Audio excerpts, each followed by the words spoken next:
Tonight on Crime Stories, surveillance video captures an FBI drug sting gone violently wrong.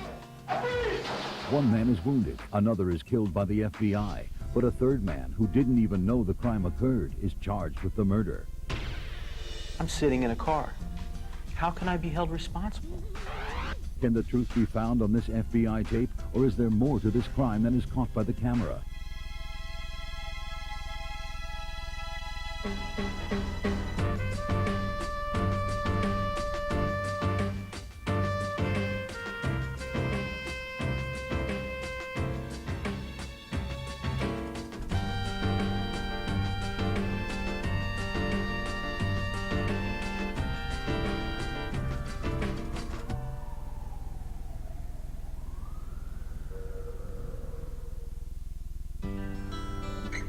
This crossroads city, Kansas City, was once the kingdom of the red steer, where beef and rails met at a bend in the muddy Missouri. In frontier days, this was the gateway city to the west, where men with names like Wyatt and Wild Bill once crossed paths with the likes of Jesse James.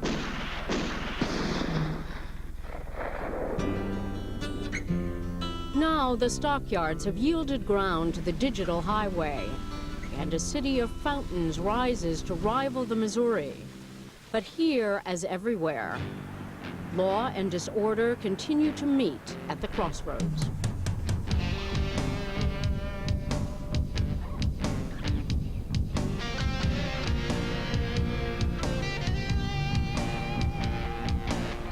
Early on a January night in 1997, 3 men in their 20s rode into the parking lot of this motel just south of Kansas City International Airport. I think this is the first time that the 3 of us had ever been together, if I'm not mistaken. I can't remember another time that I was with Joseph and Nick. They'd just come from a restaurant across the highway. Nick Lanfranca was in the back seat. Joseph Riley was driving. It was his car. Michael Albanese sat next to him in the passenger seat. Joe Riley told them that he was stopping by this motel to see a friend and was dropping off some food. Riley was stopping by room 231 to see his buddy Joe Bartels, but his plan, it seems, was not to drop off food, but to pick up drugs. I think the kid had watched too many movies. I mean, he came in like he was on TV or something. Indeed, Joe Riley was on camera. The FBI had wired the room to catch him buying cocaine from his friend, who was in fact an informant. But in this government sting, it was Joe Riley who caught the FBI by surprise when he stung first. Not only did they not know Joe Riley to be violent, they didn't know Joe Riley to ever even carry a weapon. No one even thought Joe Riley would come in shooting like he did. Riley wounded his friend, Joe Bartels. But, you know, he paid the price for that. Because there were 10 FBI agents hiding in the next room. One burst through the door and killed Joe Riley with 4 bullets. He was 25. This whole sequence, although we've dissected it and played it time and time again, only took about 17 seconds. It's a startling, stark videotape.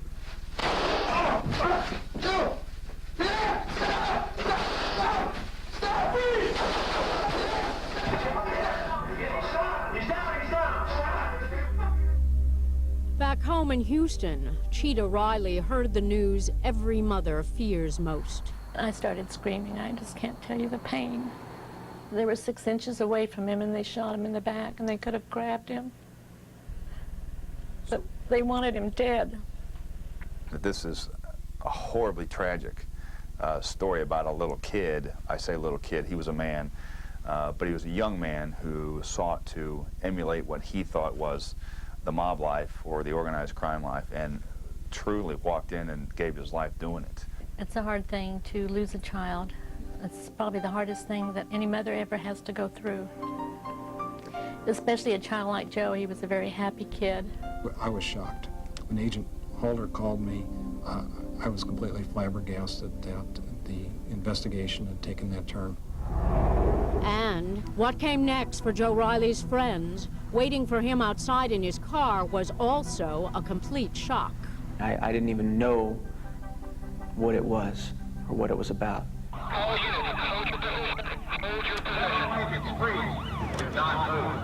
When you have 30 or 40 FBI agents with assault rifles and flak jackets, it's all pretty downhill from there. To say the least. The police arrested Mike Albanese and Nick Lanfranca as they waited in Joe Riley's car. Remember, neither man had entered the motel room nor fired a shot. They didn't even know Joe Riley was dead. They certainly didn't know he had been killed by the FBI. But under Missouri law, Albanese would soon be charged with felony murder for the death of his friend, Joe Riley. The historical example would be two guys go to 7-Eleven, one guy shoots the clerk, and the other guy's standing there. They're both guilty of felony murder for that clerk dying. Now the extreme example of this is, bad guy goes into the motel to shoot someone, and he is shot by the police, and his friend's sitting out in the car guilty of felony murder because they were up there to commit the felony of possession of a drug. We were not partners in crime. We were not involved in any shady deals. Were Mike Albanese and Nick Lanfranca just waiting friends, or were they willing accomplices? I'm sitting in a car. I'm sitting in a car. How can I be held responsible for what happened that day? Joe Riley didn't need to wind up face down on the floor of a Motel 6. I think the ultimate responsibility lies with the person that injected that element of violence into the case. And that person, prosecutors insist, is Michael Albanese, the man who drove the getaway car and provided the gun. Mr. Albanese has been and will continue to be held accountable.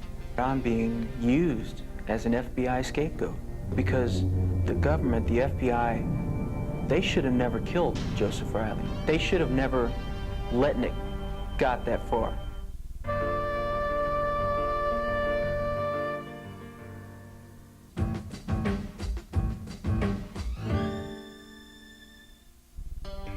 My relationship with Joseph Riley was innocent. I mean, he was a good kid. He was diagnosed with ADD and dyslexia at around age 5. He survived his learning disabilities by having this, exuberant personality. An FBI sting collides with a double cross. One death, one defendant, 2 mothers.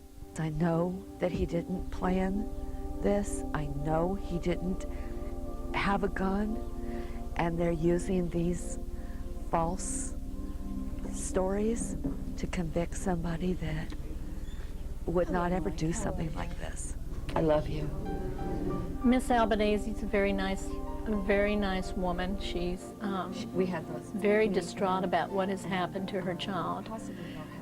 She believes that he's telling the truth. But Missouri prosecutors disagree. That's why they charge Mrs. Albanese's son, Michael, with the felony murder of Mrs. Riley's son, Joseph. Yet surprisingly, Mrs. Riley does not blame Albanese. Instead, she blames the FBI for her son's death. That was just a total setup by the feds. Joe Riley's mother insists it was the FBI that enticed her son into a cocaine deal in the first place. It wasn't Joe Riley that raised the issue about buying drugs. He didn't buy drugs. He never took drugs. He wasn't a drinker or a smoker. They baited and trapped him, and then they murdered him.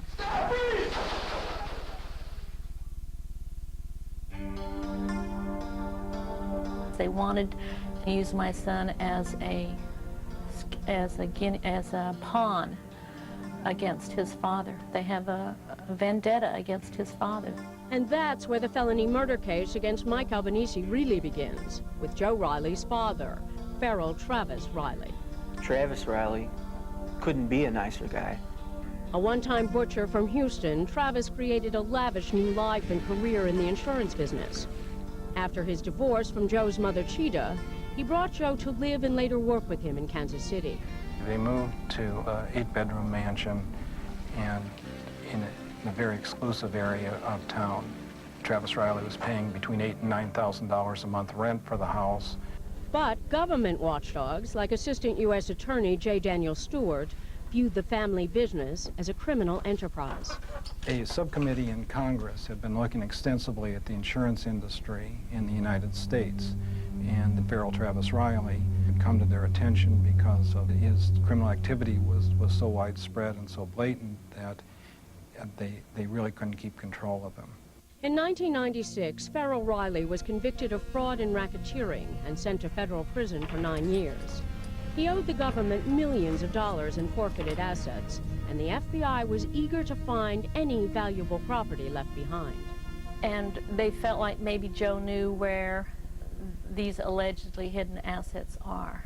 Joe didn't know where anything was. But the FBI felt he did, and they recruited another guy named Joe to get close to young Riley. Joe Bartels was kind of a nickel and dime, self-described nickel and dime thief. Bartels was also Riley's neighbor in this apartment complex, and he was a guy eager to sell information to federal prosecutors like Patrick McInerney. Joe Bartels then agreed to bump into Joe Riley and wear a recording device to record whatever conversations came up, and did that. These FBI agents and IRS agents conspired to commit this crime. Then they educated Joe on how to commit it. Joe Bartels was an expert at turning conversations criminal, or at bringing out the criminal in people. And eventually, prosecutors say it was Joe Riley who turned the conversation criminal by asking to make a large cocaine buy from Bartels. And why not? The FBI's undercover man had convinced Riley he was a drug courier. Well, Joseph Bartels, for 11 and a half months, was constantly on Joe. And he was constantly telling Joe, let's do this deal, let's do that deal. You'll have plenty of money to help your dad. How long can you say no to something like that? Wiretap transcripts later confirmed Riley's plan to buy 11 pounds of cocaine, just over 5 kilos, from Bartels for $76,000. Estimated street value, $500,000. And they set up this reverse drug sting. A reverse sting is merely one in which a suspect buys drugs from an agent. This is a law enforcement technique that's been ratified by the courts. It does not involve entrapment. It does not involve violation of anyone's rights. But where would 25-year-old Joe Riley get the money to make a coke buy? Well, federal prosecutors were actually hoping he would use some of the so-called hidden assets left behind by his imprisoned father. That way, some contend, the FBI could catch Joe Riley in a felony and use his freedom as a way to squeeze his dad for more of the assets he owed. The feds claim Joe Riley also got a little help in the cocaine deal from friends Nick Lanfranca and Mike Albanese.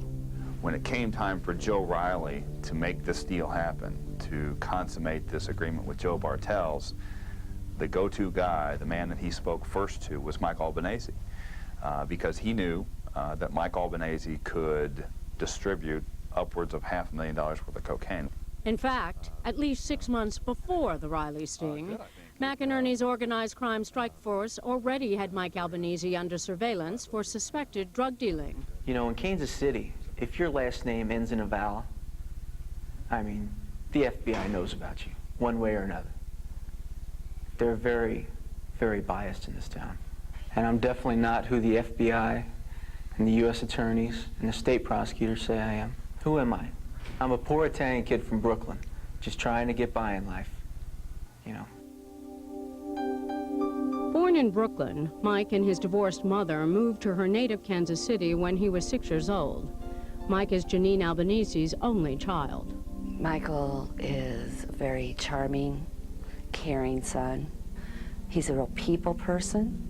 I've had people tell me that he's very charismatic, which is true.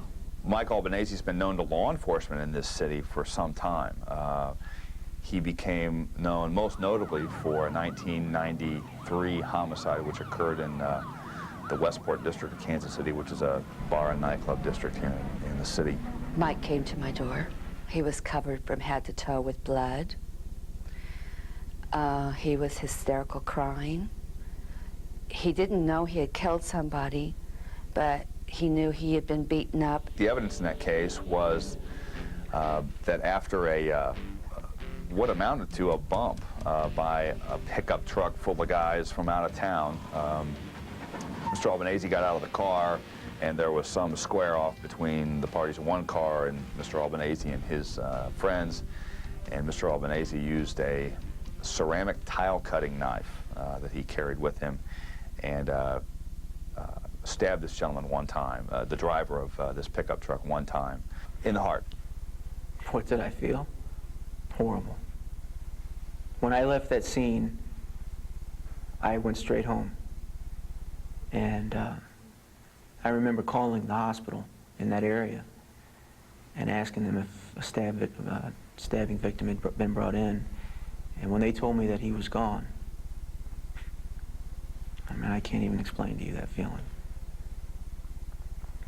But I knew then and I know now that I just wouldn't kill someone in cold blood, that over a car accident, over anything.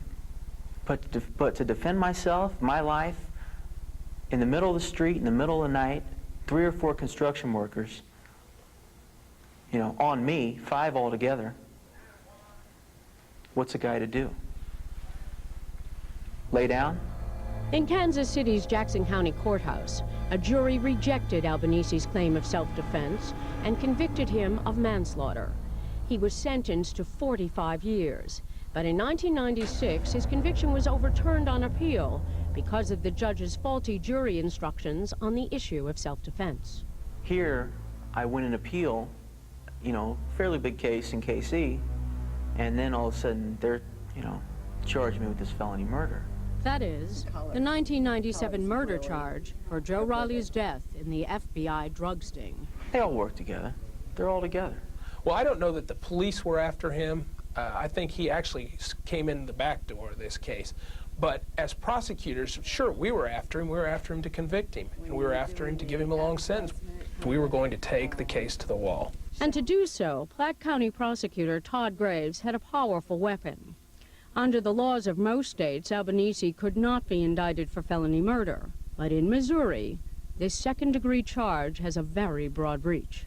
The thing that makes Missouri's unusual is the fact that it doesn't matter whether it's a bad guy or a good guy. That is, even though Joe Riley, the so-called bad guy, was killed by an FBI agent, his murder can be charged against Riley's accomplices. So, to prove felony murder against Albanese and Lanfranca, all the state has to prove is that they took part in the underlying felony, the drug deal. Were both men accomplices? And if so, why was only one of them, Mike Albanese, charged? I'm charged with felony murder. He's not. Why? I mean, here you have 2 guys sitting in the same car, and, I mean, what do? Did they draw out of a hat? Or, you know, let's charge him and not charge him. It's just, it's unbelievable. It's unbelievable. And eventually, the 2 men would face each other in court. In December 1997, Nick Lanfranca would serve the prosecution as the chief witness in Missouri's case against Mike Albanese. If you don't believe Lanfranca, you can't convict, and I tried to run with that theme from start to finish.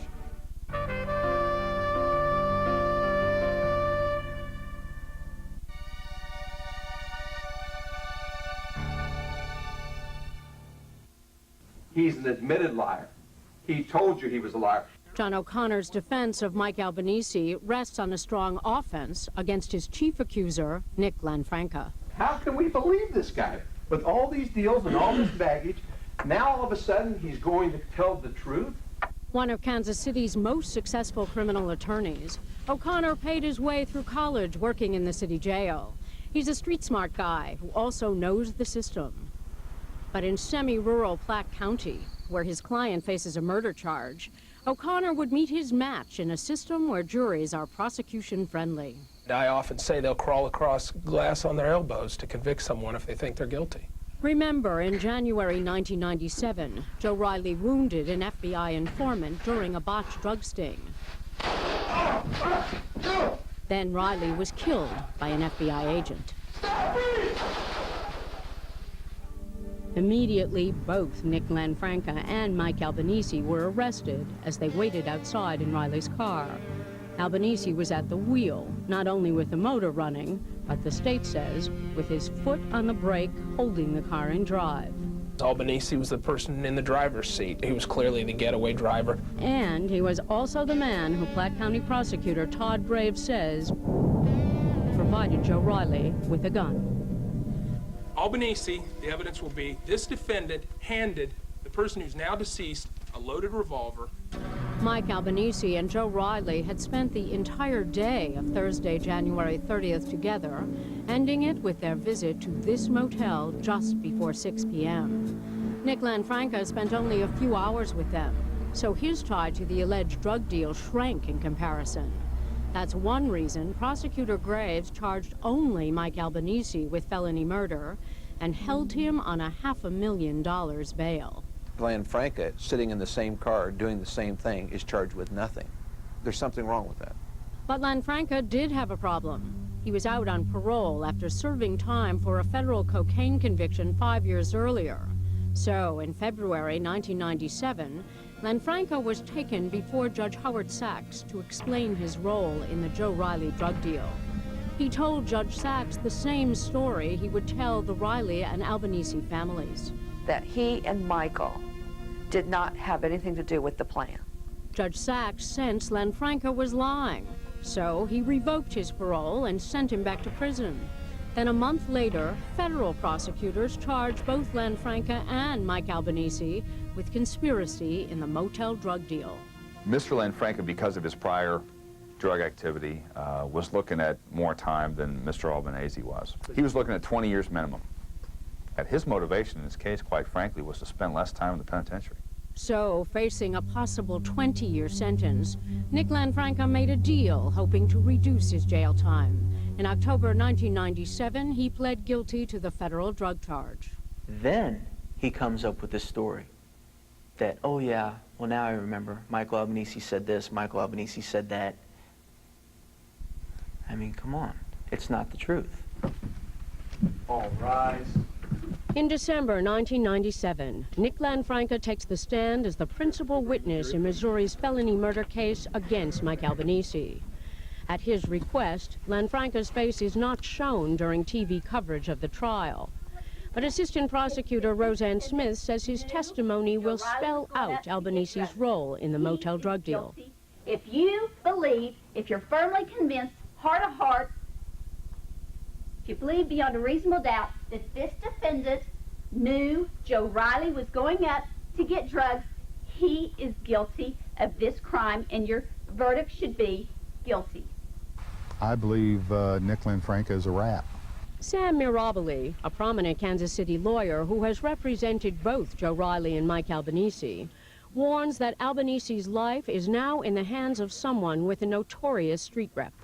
I believe he ratted out good friends of his back in '92 over the same kind of a case, told everything he knew about one of my clients and got that client indicted. And that client is now doing 15 years in a federal penitentiary when essentially Nick Lanfranca got 6 months in a boot camp. Lanfranca confirms the plan to rip off cocaine from Joe Bartels. And he recalls talking with Albanese in this restaurant just minutes before the crime about Joe Riley's role as the gunman. He said, I hate to put it all off on him. He goes, but this is the only way we can do it. And they did it, Lanfranca testifies, with a gun Albanese provided. Who had the gun? Originally? Yeah, who had the gun? Mike. Oh, Mike had the gun. Well, Mike showed me the gun. And we got to take your word for that. Yes. I'm telling you, asked me and I'm telling you. Okay. Did the defendant say anything before Joe Riley gets out of the car? Yes. And what did he say? He hands him the sack and the money and he says, don't let him take this from you and stick it up your ass, meaning the gun.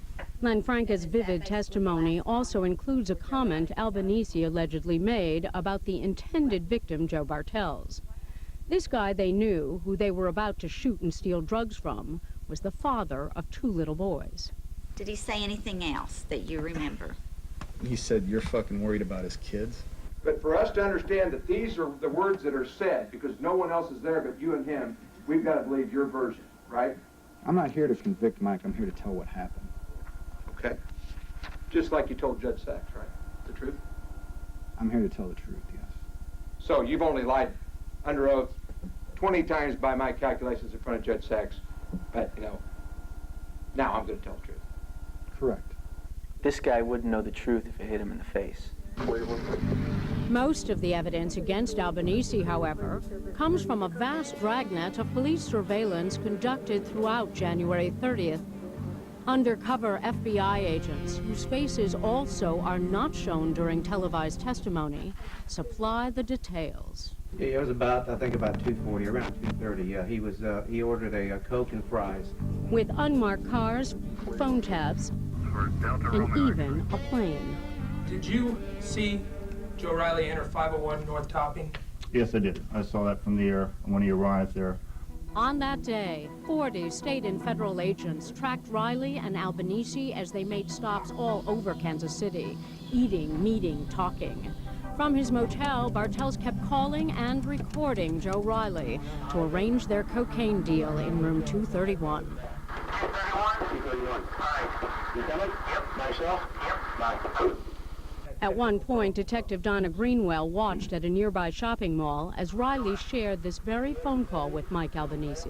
When he put the phone up to his ear, he kind of cocked it a little bit, and Mr. Albanese leaned his head towards Mr. Riley's as he carried on the conversation and listened to the conversation. And was Mr. Albanese's head close to the receiver? Yes, it was. His head was right next to Mr. Riley's head.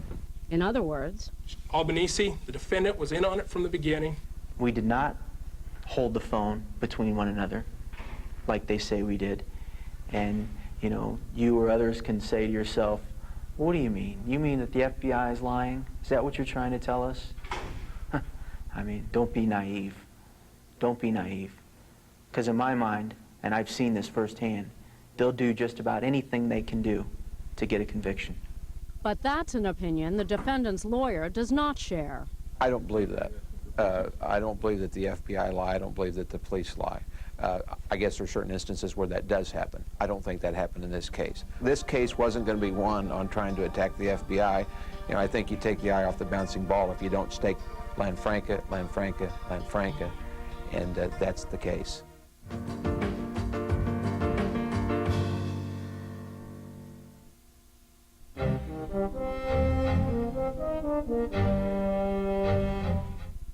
Joe Riley talked incessantly about the life, about whacking guys, about, you know, doing this deal, doing that deal, bada bing type stuff. While authorities dismissed Riley's talk as bluster, when he pulled up to friend Nick Lanfranca's house on January 30th, 1997, it sounded as if he had a serious plan to rip off a drug dealer. And Mr. Riley trusted you enough to ask you if he could go to your dad's own place of business to commit basically a murder. No, he wanted to use it for a dope deal. Defense attorney John O'Connor wants to show it was Lanfranca and not defendant Mike Albanese, who knew what Joe Riley was really up to that day. Because he may have to whack the guy. He wanted to use the back room in case. I took that as all talk. That's just how Joe Riley, I mean... But he trusted you enough to have that kind of a conversation with you. That's all it was a conversation as far as I knew. I mean, that's all it ever been before. FBI agent Ronald Halter was the man in charge of the long-standing surveillance of Joe Riley. His team included informant Joe Bartels. Remember, it was Bartels posing as a drug courier who had befriended Riley to keep tabs on him for the FBI. And one thing Bartels reported to the FBI was Joe Riley's scheme to steal drugs from dealers. Mr. Riley said 6 months before this, in other words, the FBI would have had notice 6 months before this, that this guy has talked about shooting people and taking drugs from them. He had talked about setting people up to have that happen. Yes, sir. Ron Halter was also the agent in charge of the motel drug sting that fell apart when Bartels was wounded and Joe Riley was killed.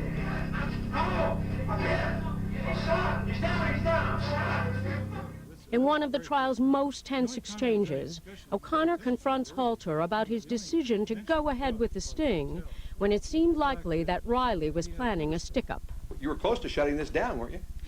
We, during the entire day, it was a long day, we had a couple of 100 years of experience in that room, the 10 agents that were there, and including the experience of Mr. Bartels.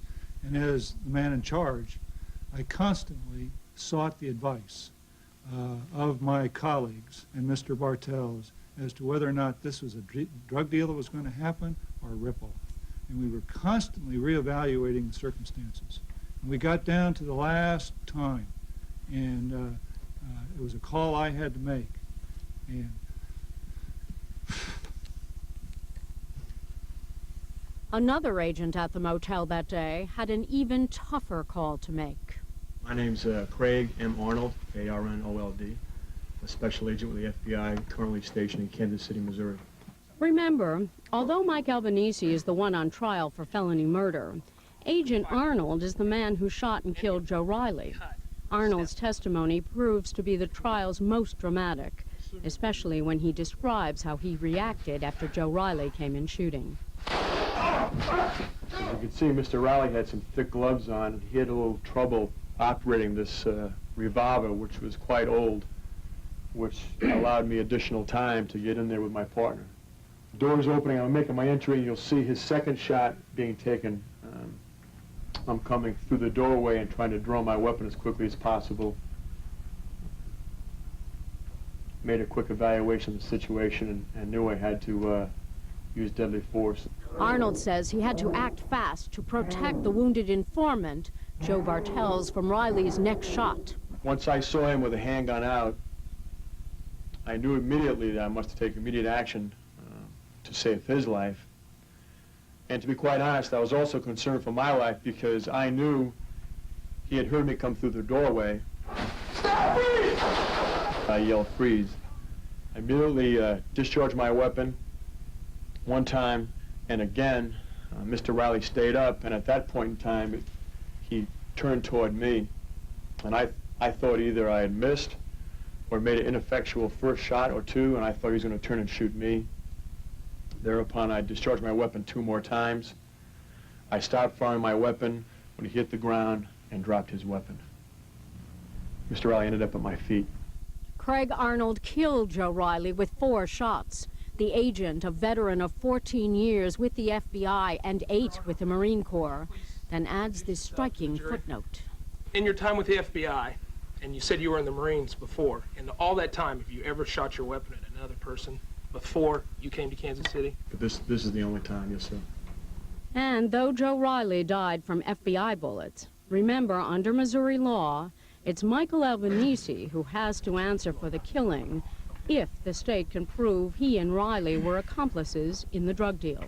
A death during the commission of a felony is a felony murder, no matter who pulls the trigger, no matter whether it's a good guy or a bad guy that dies. But how would Albanese answer? Would he take the stand as his lawyer indicated he would in his opening statement? Up until yesterday, you had every intention to testify. Is that correct? But on the final day of his 3-day trial, Mike Albanese decides not to take the stand in his own defense.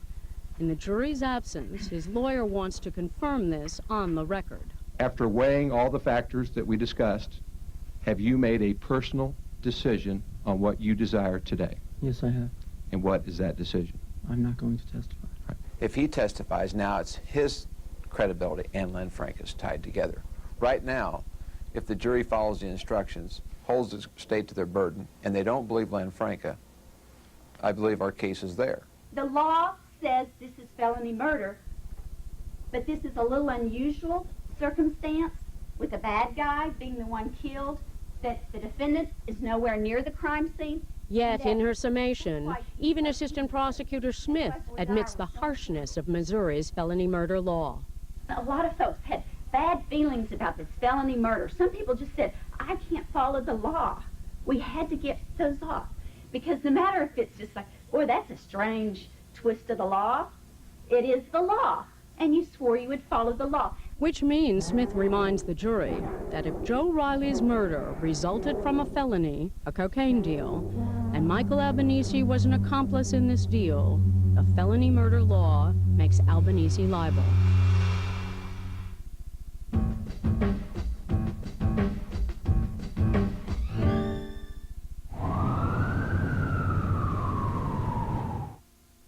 I remember during jury selection in Platte City, a guy raises his hand and he says, well, I just feel that all Italians are in the mafia. That's just how they're raised. That's when I knew that I wasn't going to get a fair shake. How many of those other people in that courtroom that day, or that served on that jury, feel that way? To be honest, I mean, everybody knew that it was a possibility. That they were Maybe connected that way. And that's why this juror in the Missouri versus Albanese murder trial does not want to be identified.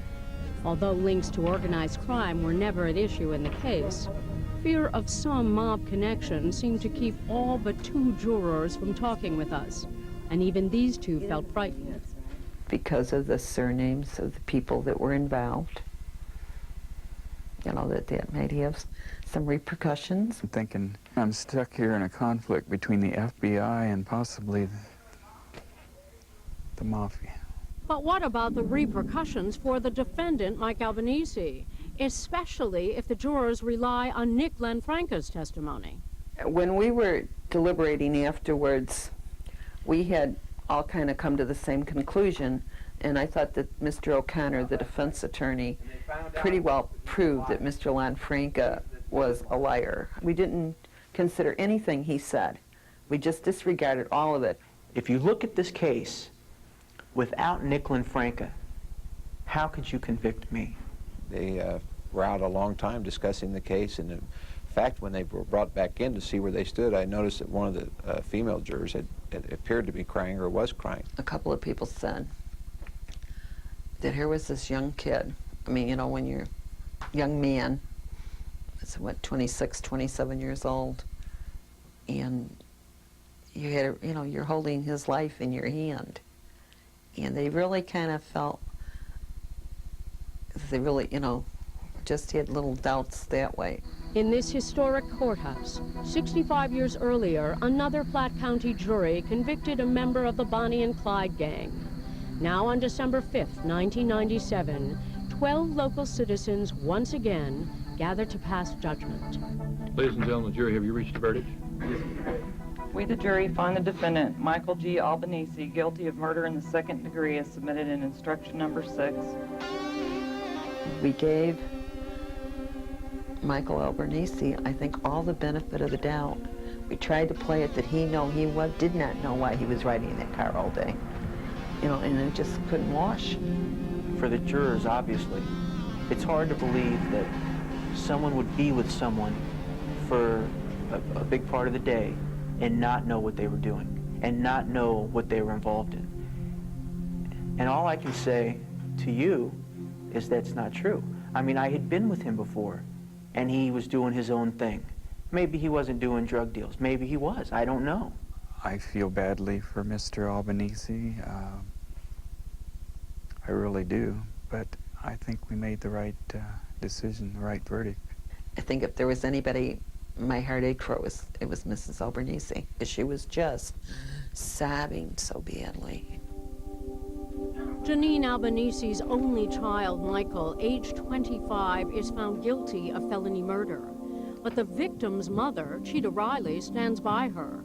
In a statement read by her daughter, Maria, just minutes after the verdict, the Rileys continue to blame federal agents, not Mike Albanese, for the death of their Joseph. We are reluctant to make this statement, and so have delayed the inevitable due to our deep fear of reprisals and further harassment of our family by the FBI, the IRS, and other governmental bodies. And Maria Riley charges it was the government that put her brother Joe's life in jeopardy when it used him to try to uncover money that their imprisoned father owed the feds. It is apparent that Joseph's death was the direct result of the FBI's aggressive, abusive, and subsequent failure to identify or produce any allegedly hidden, forfeited assets.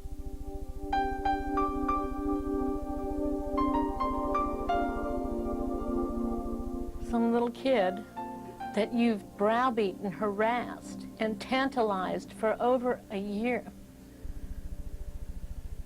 And somehow you finally got him to this place where you're going to shoot him down and murder him. Unfortunately, Mr. Riley decided that he was going to steal the drugs, and there was a result from that that ended up in his death. It was an unfortunate situation. We would not like to see it turn out that way, but that's the way it turned out. My name is Greg Krevitz. I've been chosen to be the spokesperson for the jury. Immediately after the conviction of Michael Albanese for felony murder, the jury foreman delivers this postscript of concern. Many members of the jury would like to point out that the FBI's conduct and its reverse sting, while having no final effect on the guilty verdict, complicated the deliberations. That is, the jurors were not doubtful about Albanese's guilt, but many felt distracted by the FBI's responsibility for a botched drug sting and the killing of Joe Riley.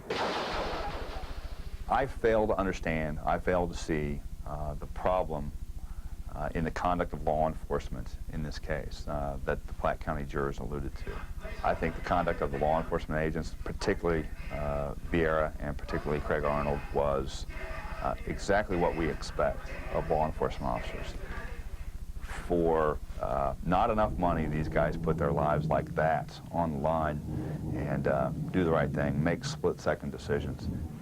In March 1998, 3 months after Albanese's conviction, the FBI awarded its highest medals of honor to Agent Arnold and to his partner that day, police detective Jose Vieira. It struck me as very depressing, very shocking that they would award 2 of their agents what they called medals of honor for basically killing Joseph Riley. I look on it as being a badge of dishonor.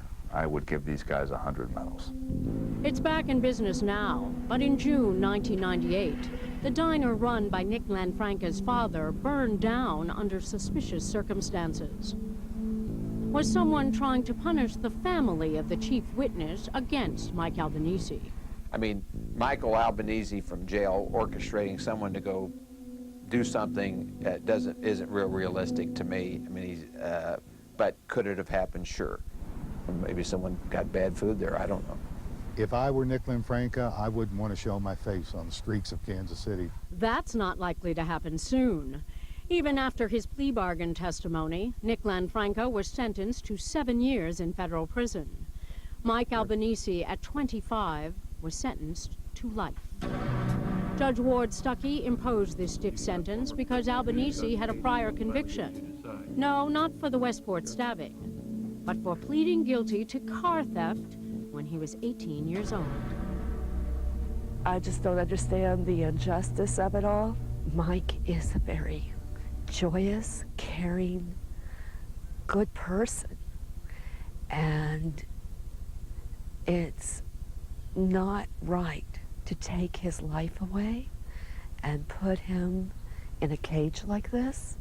Meanwhile, what became of the FBI's undercover sting man, Joe Bartels? Joe Bartels, over the course of his cooperation in this and many other investigations and cases, was paid in the neighborhood of $60,000. Joe Bartels is at a protected location now. That's as far as I want to go with that. Seems like my life has been taken from me for something I didn't do, something I was no part of. I'm 25 years old. And, you know, if the government and the state authorities have it their way, I'm going to sit in prison for the rest of my life, or a majority of it. And to me, that's just not fair. I'm so strongly convinced that Mike has been falsely charged and convicted that I've sold my home, I've refinanced my 6-year-old car, and I've worked as many jobs as I can find. Mike cannot look me in the eye and tell me a lie. He just cannot do it. I'm going to keep digging until the truth is told. I don't believe the truth has been told yet.